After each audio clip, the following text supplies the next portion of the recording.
மூன்றாவதாக, சிலுவை குறித்து அவர் அவ்வளவு மேன்மை பாராட்ட மூன்றாவது ஒரு காரணம் உண்டு. அங்கேதான் சிலுவையில தன்னுடைய ஜீவனை கொடுத்துதான் இயேசு பிதாவோடு நம்மை ஒப்புரவாக்கினார்.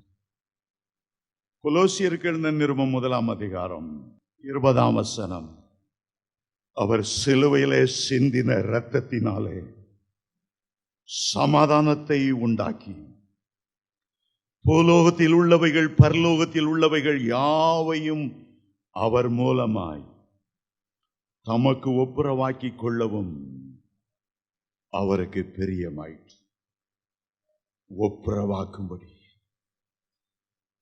ஒப்புரவாக்கி சமாதானத்தை ஏற்படுத்தும்படி,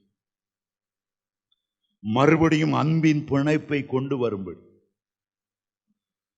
சிலுவையிலே ஜீவனை கொடுத்தார். மேலே பார்த்தால் மகா கண்டிப்புள்ள பிதா இருக்கிறார்.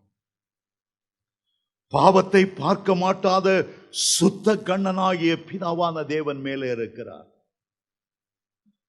மகா பரிசுத்தம் உள்ளவரும் சேரக்கூடாத வழியில வாசம் பண்ணுகிறவருமான பிதா பரலோகத்தில் இருக்கிறார். கீழே மனிதனை பார்த்தால் பாவங்கள், சீற்றின்பங்கள், விபச்சாரங்கள், வேசித்தனங்கள், விக்கிரக ஆராதனைகள், கடவுளை மறுதலிக்கிற கூட்டங்கள், அவ்வளவு பேர் கர்த்தருடைய விரோதிகளாய் நிற்கிறார். அந்த பிதாவோடு ஒப்புரவாக்கப்படாமல் மனிதன் தொடர்ந்து பாவத்திலே வாழும்போது மத்தேயு 25:41 பிசாசுக்காகவும் அவனுடைய தூதர்களுக்காகவும் ஏற்படுத்தின பாதாளம், அக்கினி கந்தகம் எரிகிற கடலில் மனிதன் தள்ளப்பட்டு விடுவான். சாதாரணமாய் ஒரு தகப்பனுக்கும் ஒரு மகனுக்கும் பிரச்சனை, ரெண்டு பேரும் ஒருத்தர் பேச மாட்டாங்க. தாய் எவ்வளவோ ரெண்டு பேரையும் ஒப்புரவாக்க முயற்சிக்கிறார். மனை அப்பாட்ட போய் மன்னிப்புகள், கணவனை பார்த்து சொல்லுவாங்க, ஏன் என் பிள்ளை மேல இப்படி கரிச்சு கொட்டுறீங்க? எல்லா பிள்ளைகளும் தான் தப்பு பண்ணும், என் பிள்ளை போட்டு அடிக்கிறீங்க, ஏன் கோபமா இருக்கிறீங்க? அதை போல சிலுவையில இயேசு ஒரு கையினாலே பிதாவின் கையை பிடித்தார், மறு கையினாலே பாவமுள்ள மனிதனை பிடித்தார். மகனே, உன்னுடைய பிதாவாகி தேவன், உன்னை உருவாக்கினவர், உன்னை தேடி வந்தவர், உன்னை பேர் சொல்லி அழைத்தவர், உனக்காக தன்னுடைய ஒரே பேரான குமாரனாகி என்னை இந்த பூமிக்கு அனுப்பினவர். சமாதானம் உண்டாகும். பரலோகத்தில் உள்ளவைகளுக்கும் பூலோகத்தில் உள்ளவைகளுக்கும் சமாதானம் உண்டாக்கணும். பரலோகத்தில் உள்ள தேவதூதர்கள், கேராபீன்கள், சேராபீன்கள், பூமியில் உள்ள மனுஷனுக்கு ஒரு அன்பின் இணைப்பு உண்டாக்கணும். புறஜாதியார், இஸ்ரவேலர் என்ற பாகுபாடு இல்லாமல் ஒரு இணைப்பு வரணும். உலகத்தில் உள்ள எல்லா ஜனங்களும் ஒரு சகோதரர் போல தேவ அன்பினால இணைக்கப்படணும். ஒப்புரவாக்குதலின் ஒளி, ஒப்புரவாக்குதலின் ஒளி அவர் சிலுவையில தொங்கினதினாலே வேதம் சொல்லுகிறது, தடுப்பு சுவராய் நின்ற அந்த தடுப்பு சுவரை அவர் உடைத்தார். தேவனுக்கு மறுபடியும் வாசிக்கிறேன் 20 வசனத்தில், அவர் சிலுவையில சிந்தின இரத்தத்தினாலே சமாதானத்தை உண்டாக்கி பூலோகத்தில் உள்ளவைகள் பரலோகத்தில் உள்ளவைகள் யாவும் அவர் மூலமாய் தமக்கு ஒப்புரவாக்கி கொள்ளவும் அவருக்கு பிரியமாகி. அவர்தான் சமாதான பிரபு. சமாதானம் பண்ணுகிறவர்கள் பாக்கியவான்கள். அந்த சமாதானத்தை தான் சிலுவையில உண்டாக்கினார். நமக்கும் தேவனுக்கு இடையே சமாதானம், நமக்கும் தேவதூதர்களுக்கும் இடையே சமாதானம், நமக்கும் பழைய ஏற்பாட்டு புதிய ஏற்பாட்டு பரிசுத்தவான்களிடையே சமாதானம், நமக்கும் இஸ்ரவேலருக்கும் புறஜாதியாருக்கும் சமாதானம். எல்லா விதத்தில் அவர் சமாதானத்தை உண்டாக்கினால இப்ப நான் ஒரே குடும்பத்தாராய் இருக்கிறோம். ஒரே பிதாவாகிய தேவன் நமக்கு இருக்கிறார். ஒரே இரத்தத்தால நாம் மீட்கப்பட்டு இருக்கிறோம். ஒரே ஆவியால நாம் நிரப்பப்பட்டிருக்கிறோம். ஒரே குடும்பம். நம்முடைய தேவனாகிய கர்த்தருடைய குடும்பத்தில் சகோதர சகோதரிகளாய் இருக்கும். அது அதுதான் சிலுவையில் ஆண்டவர் செய்யும். சிலுவை தேவனோடு ஒப்புரவாகிற ஒரு இடம். எல்லா புத்திக்கு மேலான தேவ சமாதானத்தால் நிரப்பப்படுகிற ஒரு இடம்தான் சிலுவை. கடைசியாக ஒன்றை சொல்ல விரும்புகிறேன். வெளிப்படுத்தின விசேஷம் 21ஆம் அதிகாரம் 27ஆம் வசனம் இவ்விதமாய் சொல்லுகிறது: தீட்டுள்ளதையும் அருவருப்பையும் பொய்யையும் நடப்பிக்கிறதுமான ஒன்றும் பரலோகத்தில் பிரவேசிப்பதில்லை. ஆட்டுக்குட்டியானவரின் ஜீவ புஸ்தகத்தில் எழுதப்பட்டவர்கள் மாத்திரம் அதில் பிரவேசிப்பார். பரலோகத்தில் பிரவேசிப்பதற்கு புதிதும் ஜீவனுமான ஒரு மார்க்கத்தை இயேசு உண்டாக்கினார். அதற்காகவே அவருடைய மாம்ச திரை கிழிக்கப்பட்டது. அதற்காகவே அடிக்கப்படுகிற ஆட்டுக்குட்டியாய் மாறினார். இதோ உலகத்தின் பாவங்களை சுமந்து தீர்க்கிற தேவ ஆட்டுக்குட்டி என்று யோவான் சொன்னது போல அவர் தேவ ஆட்டுக்குட்டியாய் தூங்கினார். வெளிப்படுத்தல் 13:8 வசனம் சொல்லுகிறது: உலக தோற்றமுன் அடிக்கப்பட்ட தேவ ஆட்டுக்குட்டி. வெளிப்படுத்தல் 5:6 சொல்லுகிறது: அடிக்கப்பட்ட வண்ணமாய் இருக்கிற தேவ ஆட்டுக்குட்டி. ஆகவேதான் பரலோகத்தில் ஒரு புஸ்தகம் வைத்திருக்கிறதாம், ஆட்டுக்குட்டியானவரின் ஜீவ புஸ்தகம் என்கிற பெயர். அவர் நமக்காக அடிக்கப்படுகிற ஆட்டுக்குட்டியாய் இருந்தபடினாலே, தம்மை மயிர் கத்தருக்கு முன்பாக வாய் திறவாத ஆட்டை போல இருந்தபடினாலே, பரலோகத்தில் வைக்கப்பட்டிருக்கிற அந்த ஜீவ புஸ்தகத்துக்கு ஆட்டுக்குட்டியானவருடைய ஜீவ புத்தகம். நீங்கள் சிலுவை அண்டை வந்து என்னுடைய பாவங்களை மன்னித்தீரே இரட்சகரே, என் உள்ளத்தில் வாரும், மகிமையின் ராஜாவே எனக்குள்ளே வாசம் பண்ண வாரும், இரட்சகராய் எனக்குள்ளே வாசம் பண்ணும் என்று சொல்லும்போது, ஆட்டுக்குட்டியானவர் நம்முடைய இரத்தத்திலே தோய்ந்த ஒரு பேனாவை எடுக்கிறார். நம்முடைய பேனாவில் இங்கு இருக்கு, இங்கெல்லாம் தூக்கிட்டு தன்னுடைய இரத்தத்தையே பிடித்து அந்த இரத்தத்தினாலே பரலோகத்தில் இருக்கிற ஆட்டுக்குட்டியானவருடைய அந்த புத்தகத்தில் தன்னுடைய பெயரை எழுதுகிறார். எத்தனை பெரிய கிருபை, எத்தனை பெரிய கிருபை. இந்த காலத்தில் SSLC பரீட்சை எழுதிட்டு 2 மாசம் ரிசல்ட்டுக்காக காத்திருந்து ராத்திரி எல்லாம் ஃபெயிலா போற மாதிரியே சொப்பனம் கண்டு, கடைசியில் ரிசல்ட் வருது மாலை முரசுல. மற்ற அவன் பாஸ் பண்ணானா இவன் பாஸ் பண்ணானா, அதுல முதல்ல என் பேர் இருக்கா, என் நம்பர் இருக்கா. என் நம்பரை பார்த்து பெரிய சந்தோஷம். ஒரு பேப்பர்ல பார்த்தா போதாது, என்ன என்ன எடிஷன் உண்டு அவ்வளோத்துலையும் பார்க்குறேன் என் பேர் இருக்கு. இன்னைக்கு எங்க அப்பா ரொம்ப தூரத்தில் இருக்கிற வயல்ல, எத்தனையோ மைல் அங்க அங்க அங்க வயலுக்கு போயிருக்காங்க. எங்க அப்பா சைக்கிளை மிதிச்சு 25 மைல் எனக்கு பெரிய காரியமா தோணல. என் பேர் அந்த பேப்பர்ல இருக்கு, பாஸ் பண்ணிட்டேன். அவ்வளோ மைல் தூரம் போய் எங்க அப்பாட்ட பேப்பரை கொடுத்து, பாருங்கப்பா பாஸ் பண்ணிட்டேன். இதை விட ஒரு பெரிய சந்தோஷம் நம்ம பெயர்கள் ஜீவ புஸ்தகத்தில் எழுதப்படுகிறது. ஆமென், ஹல்லேலூயா, ஹல்லேலூயா. சிலர் ரட்சிப்புல ஜீவ புஸ்தகத்தை எழுதுறாங்க. பார்த்தா அந்த கல்வாரி அன்புக்கு தகுதியுள்ள வாழ்க்கை வாழல, பின்மாற்ற ஆவிகள் இழுத்தது, உலக சிநேகிதங்கள் உலக அன்புகள் இழுத்தது, விபச்சாரம் இச்சைகள் என்கவை இழுத்தன. ஒரு நாள் ஆண்டவர் துக்கத்தோடு அந்த பெயர்களை கிறுக்கி, அந்த பெயர்களை கிறுக்கி போட்டு, எத்தனை வேதனை. ஒரு நாள் மோசே இஸ்ரவேல் ஜனங்கள் மிகுதியான பாவம் செய்த போது கன்று குட்டிகளை உண்டாக்கி, இதுதான் உங்களை எகிப்திலிருந்து வரவழைத்த தெய்வம் என்று சொன்ன போது, அந்த கன்றுக்குட்டிகளுக்கு முன்பு விக்கிரகாராதனை செய்து நிர்வாணமாய் நடனமாடி கொண்டிருந்த போது மோசே சீனாய் மலையிலிருந்து இறங்கி வந்தார். கையில் இருந்த உடன்படிக்கை பலகைகளை கீழே போட்டு உடைத்தார்.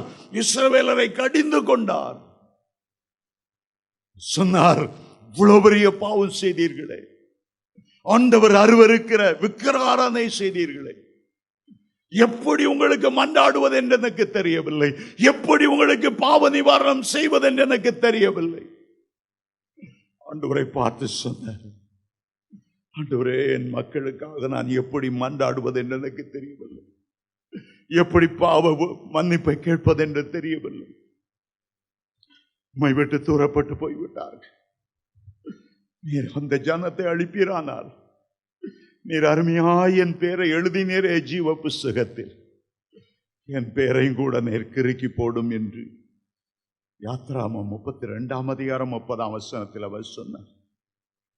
ஆண்டவர் சொன்னார், உன் பேரை நான் கிறுக்க மாட்டேன், ஆனா யார் பாவம் செய்கிறாரோ நான் விசாரிக்கும் நாளிலே அவருடைய பாவத்தை நான் விசாரிப்பேன். உன்னுடைய பேர் ஜீவ புஸ்தகத்தில் இருக்கிறது, அதை நான் கிறுக்க போகிறதில்லை. அவர்கள் நிமித்தம் உன்னுடைய பேரை நான் கெடுக்க மாட்டேன். விக்கிரகாராதனை செய்த, பாவம் செய்த, வேசித்தனம் செய்த அவர்களை தான் நான் பேரை கிறுக்கி விசாரிக்கும் நாளில் அவர்களை விசாரிப்பேன்.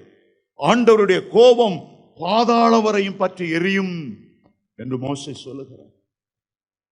நான் அவர்களை விசாரிப்பேன்.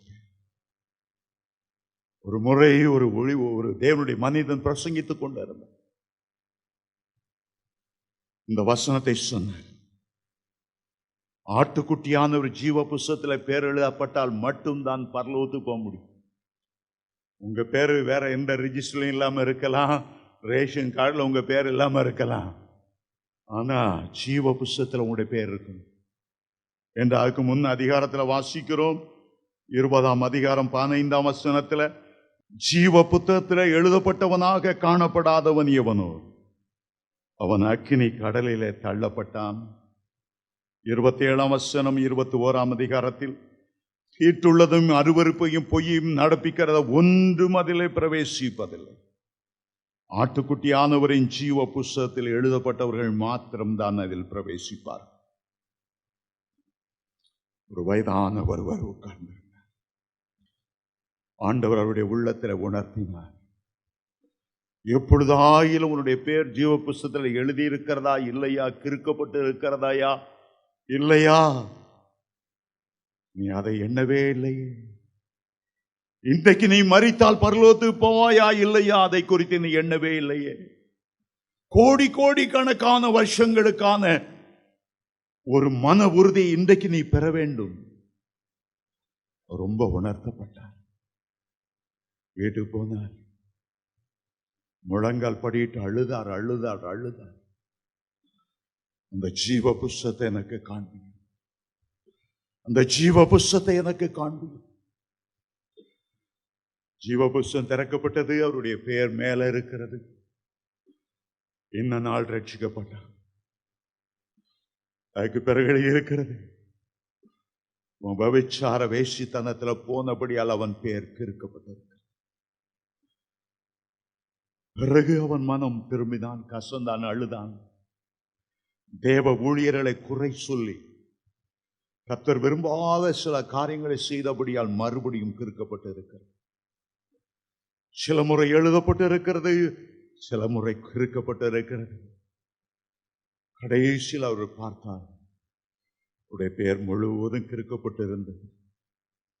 ஆண்டவர் சொன்னார், நீ பயங்கரமான ஆபத்தில் இருக்கிற, நீ பயங்கரமான ஆபத்தில் இருக்கிறாய். அந்த முழு இரவா அவர் தூங்கவில்லை. அழுது அழுது அழுது அழுது அழுது அழுது, ஆண்டவரே, நான் மறுபடியும் என்னை அர்ப்பணிக்கிறேன், மறுபடியும் என்னை முழுவதுமாய் தருகிறேன், என்னுடைய பெயர்கள் அந்த ஜீவ புஸ்தகத்தில் எழுதப்படட்டும். முழு இரவும் தூங்கவில்லை. அதை நிறைவேற்றாம வேற வேலையே இல்லை. அருமையான தேவனுடைய பிள்ளைகளே, அதிகாலையில் ஆண்டவர் மறுபடியும் தன்னுடைய பேனாவை தன்னுடைய கைகளில் வழிகிற ரத்தத்தினாலே தொட்டு அவருடைய பெயரை மறுபடியும் எழுதினார். அதுக்கு பிறகுதான் அவர் நிம்மதியாய் தூங்கினார். அடுத்த வாரம் சபைக்கு வந்தார். தனக்கு ஏற்பட்ட காரியத்தை அவர் சொன்னார். ஒவ்வொரு மனிதனுக்கும் ஒரு பக்கம் அப்படி ஆண்டவர் வைத்திருக்கிறார். ஞாபக புஸ்தகத்தில் எழுதுகிறது போல எல்லாம், நம்ம டைரி எழுதுற போல எல்லாம் எழுதுகிறார். என்னுடைய பேர் அங்கே காணப்படல. சாட்சி சொல்லும் போதே கதறி கதறி கதறி அழுத. இரவெல்லாம் நான் அழுதேன். அதிகாலை 5 மணி, அப்போதும் அழுக போயில்லை. ஆண்டவருடைய பேரை எழுதுகிற வரையிலும் நான் அவரை விடல். அதை ஒரு வாலிபன் கேட்டுக்கொண்டே இருந்தார். உன்னுடைய மனசாட்சி கொத்தில, உன்னுடைய மனசாட்சி அவனை அரித்தது. இரவு நேரங்களில் ஆபாச படங்களை போட்டு பார்க்கிறோம். இரவு நேரங்களில் மைக்கேல் ஜாக்சன் போன்ற பாப் சிங்கர்ஸோடைய ராக் மியூசிக்களை கேட்டு விபச்சார ஆவிகளுக்கு, அந்த சிந்தனைகளுக்கு எண்ணம் கொடுத்தது. ஆண்டவர் அந்த வாலிபனை உணர்த்தினார். இந்த வயோதிபர் சொன்ன சாட்சி அந்த வாலிபனை தொட்டது. இன்றைக்கும் கூட நம்முடைய மத்தியில் அநேகர் பின்மாற்றத்துக்குள்ளே போயிருக்கிறீர்கள். வாலிபனே, ஆண்டவர் உன்மேல் அன்பு வைத்து உன்னை மேன்மைப்படுத்தி நீ நன்றாய் படிக்க உதவி செய்தான். இன்றைக்கு நீ சிம்சோனை போல நீ விழுந்து விட்டாயோ? தேவ சமூகத்தில் அவருடைய சந்தோஷத்தை அனுபவிக்க முடியாதபடி ஒரு அந்நியனை போல இந்த இடத்துல நீ அமர்ந்து இருக்கிறாயோ? உனக்காக ஆண்டவர் அந்நியனை போல ரகசியமாய் அவர் மரிக்கவில்லை.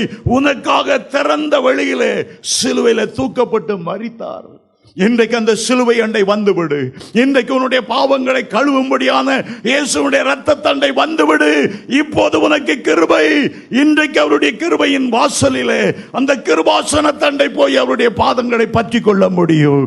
கிருபையின் காலம் இருக்கிற இந்த வேளையில் தானே உன்னுடைய மனம் கசந்து அழுது, ஆண்டவரே, எனக்காக அல்லவா அந்த மகிமையின் தேசத்தை விட்டீர், எனக்காக அல்லவா தேவதூதர்களால் ஆராதிக்கப்படுகிறதை விட்டீர், எனக்காக அல்லவா அடிமையின் ரூபம் எடுத்தீர், எனக்காக அல்லவா பாரமான சிலுவை சுமந்து உம்மை எவ்வளவோ வேதனைப்படுத்தி விட்டேனே, துக்கப்படுத்தி விட்டேனே. ஐயோ, உம்மை சிலுவையில் அறைந்தவர்கள் யூதர்கள் அல்ல, என் பாவங்கள் அல்லவா சிலுவையில் அறைந்தது. திரும்ப திரும்ப பின்மாற்றத்துக்குள்ளே போய்விட்டேனே, என்னை மன்னியும் ஆண்டவரே. இன்றைக்கு என்னுடைய பெயர்கள் ஜீவ புஸ்தகத்தில் எழுதப்படட்டும். மறுபடியும் உங்களை அர்ப்பணி. இந்த பாவ மன்னிப்பின் நிச்சயம் இல்லாமல் இந்த ஆலயத்தை விட்டு நீங்க போக வேண்டாம். ஒரு 1/2 மணி நேரம் கண்ணீர் விட்டு அழுதா தேவனோடு மறுபடியும் ஒரு ஒப்புரவாகுதல் கிடைக்கும். மறுபடியும் தேவ பிரசன்னம் உங்களை நிரப்பும். மறுபடியும் அவருடைய அன்பு உங்களை மூடுகிற வரையிலும் அவருடைய கிருபையை பற்றிக் கொள்ளுங்கள். ஒரு நாள் இங்கே ஞானஸ்நானம் எடுக்க ஒருவர் வந்தார். என்னுடைய உறவினர் தான். சிஎஸ்சியில் வைராக்கியம் உள்ளவர். ஞானஸ்நானம் சொன்னா போதும் அவருக்கு எட்டிக்காயா இருக்கும். 87 வயது. மிலிட்டரியில் இருந்தனால குடுகுடு கிழவனா இருந்தாலும் வந்திருந்தார் ஞானஸ்நானம் பெறக்கு. என்ன அங்கிள், 87 வயசு வரைக்கும் நீங்க ஞானம் எடுக்கலையா? அவர் சொன்னார், நேற்று ஆண்டவர் என்னோடு பேசி உன்னுடைய பேர் அந்த ஜீவ புஸ்தகத்தில் இல்லை. நீ விதண்டாவாதம் பண்ணி உன்னுடைய வாழ்க்கையெல்லாம் வீணாக்கி விட்டார். கடைசித்தார் ஞானஸ்நானம் எடு. ஆண்டவர் கண்டிப்பாய் உணர்த்தினார், தம்பி, அதனால நான் வந்திருக்கிறேன். உங்களுக்கு தெரியுமா, ஞானஸ்நானம் எடுத்த அந்த வாரம் அவர் மரித்து போனார். அந்த ஒரு கிருபையின் தருணத்தை ஆண்டவர் கொடுக்காமல் இருந்தால் அவருடைய நித்திய நிலைமை என்னவாய் இருக்கும் என்று யோசித்து பாருங்க. நம்ம எல்லாரும் இழந்திருப்போம். மறுபடியும் தேவனுடைய அன்புக்கு ஓடி வந்து விடுங்க. எல்லா பின்மாற்றத்தையும் உதறிவிட்டு, தேவனுக்கு பிரியமில்லாத எல்லா ஐக்கியத்தையும் உறவுகளையும் உதறிவிட்டு மறுபடியும் சிலுவை அண்டை வந்து விடுங்க. சிலுவை அண்டை வந்து விடுங்க. பூமியில வாழ்கிற வாழ்நாட்கள் குறைவானது. ஆனால் நித்தியத்தில் வாழப்போகிற வருஷங்களோ முடிவில்லாத வருஷங்கள். இன்றைக்கு உங்களை தாழ்த்த மாட்டாயா? இன்றைக்கு உன் பாவ பழக்கத்தை விட்டு வெளியே வரமாட்டாயா? இன்றைக்கு உன்னை நேசித்து உனக்காக பூமியில இறங்கி வந்து தம்மையே ஒப்பு கொடுத்த கிறிஸ்துவை உன்னுடைய உள்ளத்தில் ஏற்றுக்கொள்ள மாட்டாயா? கண்ணீரோடு உன்னை ஒப்புக்கொடு. கண்ணீரோடு உன்னை ஒப்புக்கொடு. உன்னை அநாதி சிநேகத்தால் சிநேகித்தவர், எவ்வளவு இரக்கம் பாராட்டினார். தாயின் வயிற்றிலே உன்னை தெரிந்து கொள்ளவில்லையா? உன்னை பேர் சொல்லி அழைக்கவில்லையா? நிந்தைகள் அவமானங்கள் உன் வாழ்க்கையில வந்தபோது அவர் ஒருவர் அல்லவா உன்னுடைய பட்சத்தில் நின்று உன்னுடைய கண்ணீரை துடைத்தவர். ஒருவர் உனக்கு உதவி செய்யாத வேளையிலும் கூட அவர் உன்மேல் அன்பு பாராட்டி உன்னை தூக்கி எடுத்து மார்போடு அணைத்தாரே. சிலுவை சுமந்த தோள்களிலே ஒவ்வொரு நாளும் உன்னை தூக்கி சுமந்து கொண்டு வந்தாரே. அவரை விட்டு நீ தூரப்பட்டு மாயையை பின்பற்ற அவரிடத்தில் என்ன அநியாயத்தை கண்டாய்? அவரிடத்தில் என்ன குறைவை கண்டாய்? உனக்கு என்ன குறைவை அவர் வைத்தார்? அவ்வளோ நேசித்த ஆண்டவருக்கு உன்னுடைய வாழ்க்கை இன்றைக்கு அர்ப்பணிக்க மாட்டாயா? நான் மறுபடியும் என்னை கர்த்தருக்கென்று ஒப்பு கொடுக்கிறேன். மறுபடியும் மறுபடியும் ஆதி அன்புக்கு நான் திரும்புகிறேன். மறுபடியும் அந்த ஜெப ஜீவியத்துக்கு நான் திரும்புகிறேன்.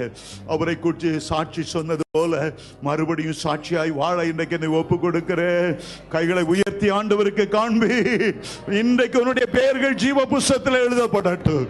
இன்றைக்கு ரத்தம் தோய்ந்த அந்த பேனாவினாலே அடிக்கப்பட்ட வண்ணமாய் இருக்கிற ஆட்டுக்குட்டியானவர் ஜீவ புஸ்தகத்திலே சிவப்பு கலத்தனுடைய ரத்தத்தினாலே உன்னுடைய பெயரை எழுதட்டும். எழுதட்டும். இன்றைக்கு உன்னுடைய பெயர்கள் எழுதப்படட்டும்.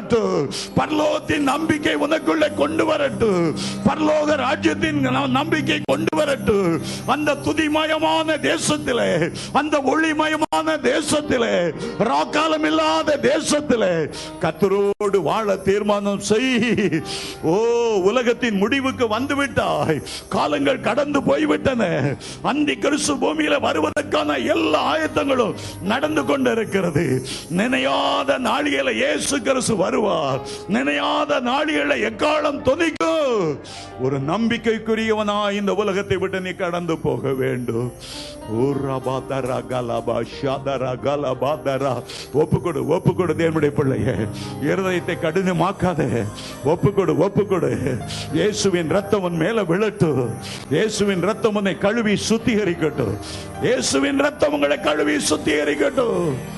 ஓ ரபா தரா கலபா ஷாதரா. ஓ ரபா, இன்றைக்கு கர்த்தரோடு நல்மனம் பொரிந்து விடுங்க. இன்றைக்கு தேவனோடு ஒப்புரவாகி விடுங்க.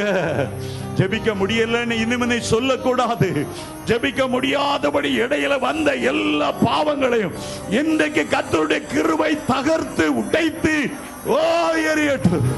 இன்றைக்கு ஒரு வெளிச்சம் உனக்குள்ளே வரட்டும். தேவனுடைய மகிமை உனக்குள்ளே வரட்டும். தேவனுடைய பிரகாசம் உனக்குள்ளே வரட்டும். ஒரு அக்கினி அபிஷேகம் உனக்குள்ளே வரட்டும். ஓ ரபா தரா கலபா ஷதரா கலபா தரா பா ரபா தரா. ஓ ரபா ஷரா.